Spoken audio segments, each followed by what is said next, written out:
Good morning everyone. I am Nidhi Khare. Welcome you in this science video. Today I will explain you about seed. What is the structure of a seed and how it germinates? Flowers produce seeds by reproduction. These seeds are very important as they grow to a new plant. Seeds are mainly consist of three parts. First, seed coat, second, endosperm or cotyledons, and third, embryo.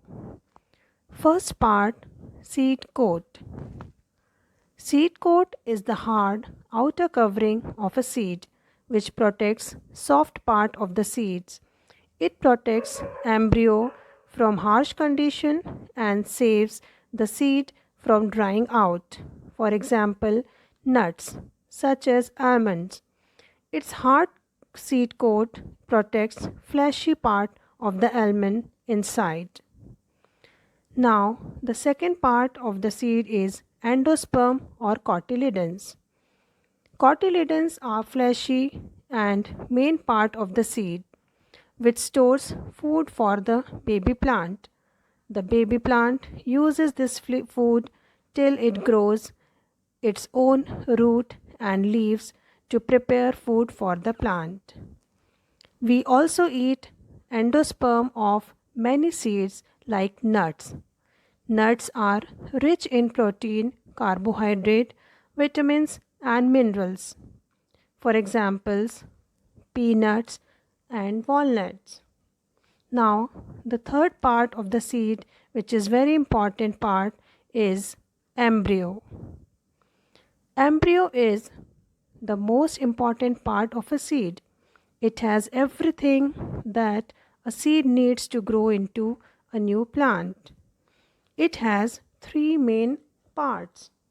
First, cotyledons, second, hypocotyle, and third, radicle. As the seed starts growing, radicle produces the first root, hypocotyle produces the shoot of the baby plant, and cotyledons give rise to the primary leaves. In the seeds, cotyledon is the main part which serves the food as storage for the seeds. Seeds are mainly two types. Seeds which have only one cotyledon or one leaf are called monocotyledon seeds, such as wheat and rice.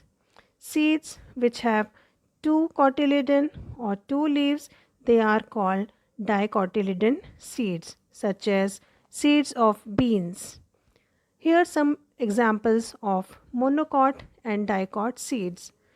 All the grains are monocot and all the pulses are dicot.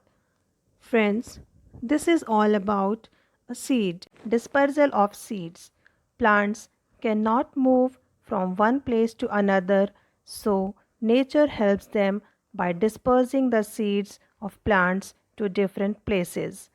If all the seeds of the plants fall at the same place, then there would be competition for space, water, minerals, etc. As a result, the seeds will not grow properly into plants. Therefore, the dispersal of seeds are very important. Wind, water, and animals help in the dispersal of seeds. For example, seeds of cotton and drumsticks are light in weight, they have hair like structure, so they get blown away with the wind to far away places. Seeds of some trees that grow near or in the water bodies, such as coconut, lotus, are dispersed by flowing of water from one place to another. Seeds of some plants have spines and hook-like structure, stick on the passing by animals and carried to various places. Moreover, some animals living on trees like monkeys, squirrels, and birds eat fruits and throw their seeds at different places. Seeds of beans, such as soya beans, are dispersed when their pods burst and seeds are thrown out.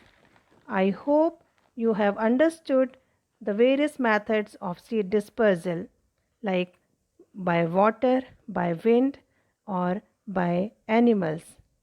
Thank you.